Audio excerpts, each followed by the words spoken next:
Oasis Audio presents Barefoot Tribe by Palmer Chinchen, Ph.D., read for you by the author. Chapter 1, Tribes. I grew up in the Sapo tribe, the Barefoot people of Liberia. As a kid, my home was a bamboo mat house in the Sino jungle, the world's thickest rainforest. A single-engine Cessna dropped my family off when I was 6 years old. The bush roads did not reach our remote mission. We had no running water or flushing toilets. Our drinking water from the creek was boiled in the large black pot out back, and kerosene lanterns lit our home at night.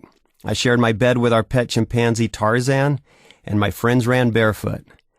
On Sundays, our family walked the steamy jungle paths for hours under the tropical sun for my father to preach to faraway villagers in mud-built churches with thatched roofs. The children in the bush had never seen an American hiking through their jungle. Whenever they saw my twin brother and me, they always cried the same warning, Yomplu, meaning white spirit, then ran away. In the jungle, shoes are the exception. That's why most of my friends had swollen stomachs or orange-colored hair. Worms crawled in under the children's toenails with the mud and the dust. They multiplied in their small bodies and bloated their stomachs like aged alcoholics, or made it look as though they had too much to eat. But it was never food that swelled their bellies, it was always the worms. Their hair turned orange because the worms robbed their bodies of the nutrition they needed to live.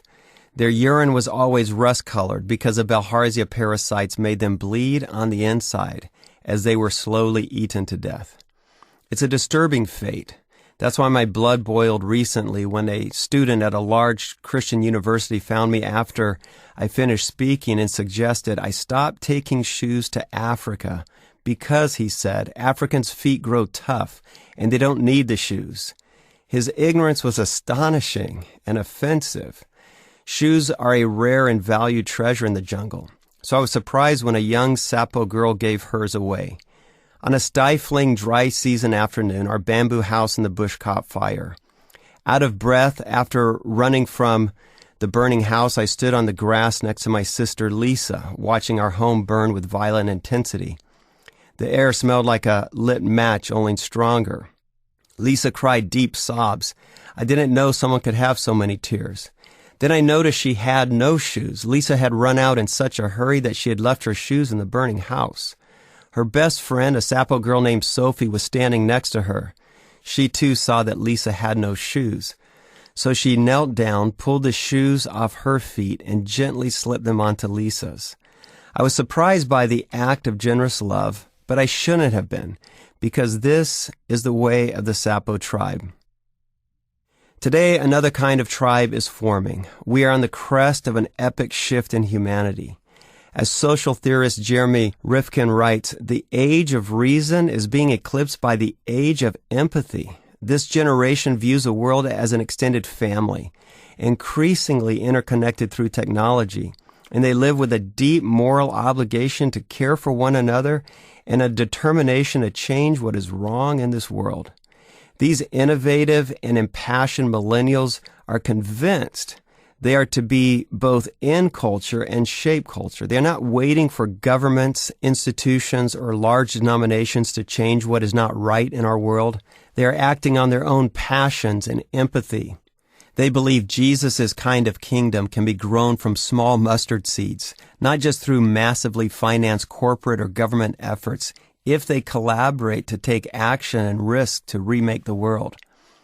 Their tribes unite around a cause, and because of their mass, they have the power and resources to initiate change and accomplish so much more than the individual could alone. They are not an organization or a business. They are not about making more money. They are about their common desires, sharing stories, supporting each other, and living on mission together.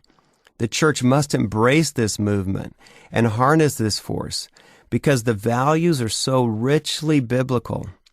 After all, it was Jesus who said, "Whatever you did for the least of these, you did for me." I challenge the dispassion of the church of past decades. It's time for a church that does not withdraw into the safe confines of its sanctuary walls, but rather is willing to reach out to bring about a new kind of world based upon kingdom values.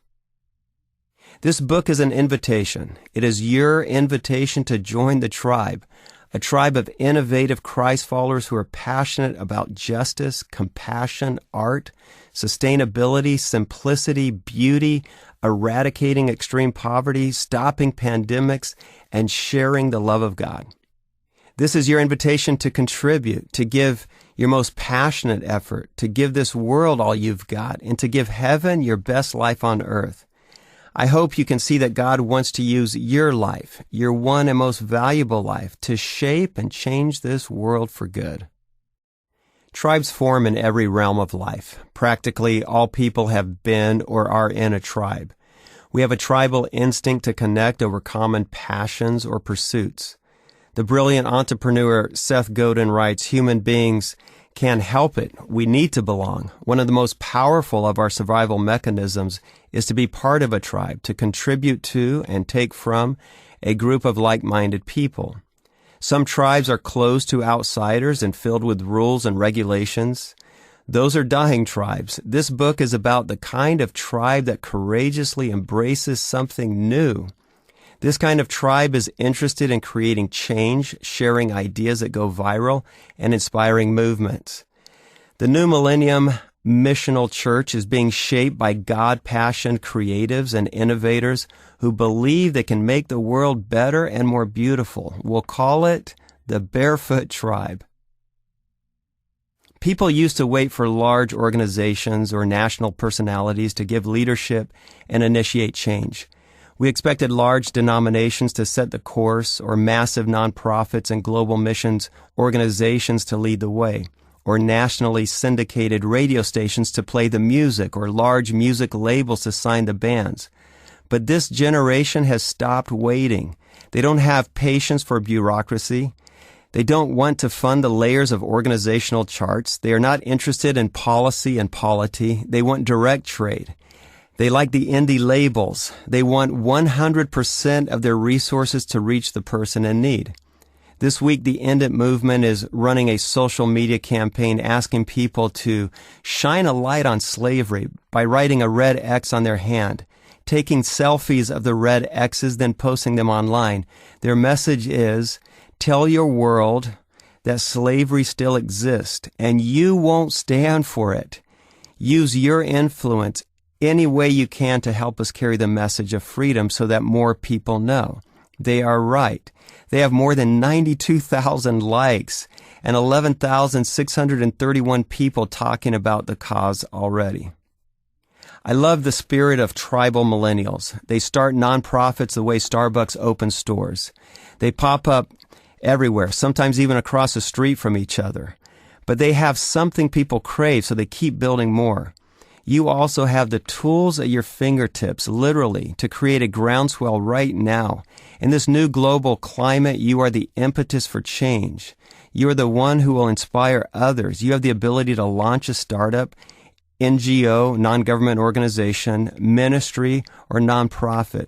With Facebook, blogging, Twitter, Pinterest, YouTube, and Instagram, you can motivate not just hundreds, but millions. With a tribe, your influence is limitless.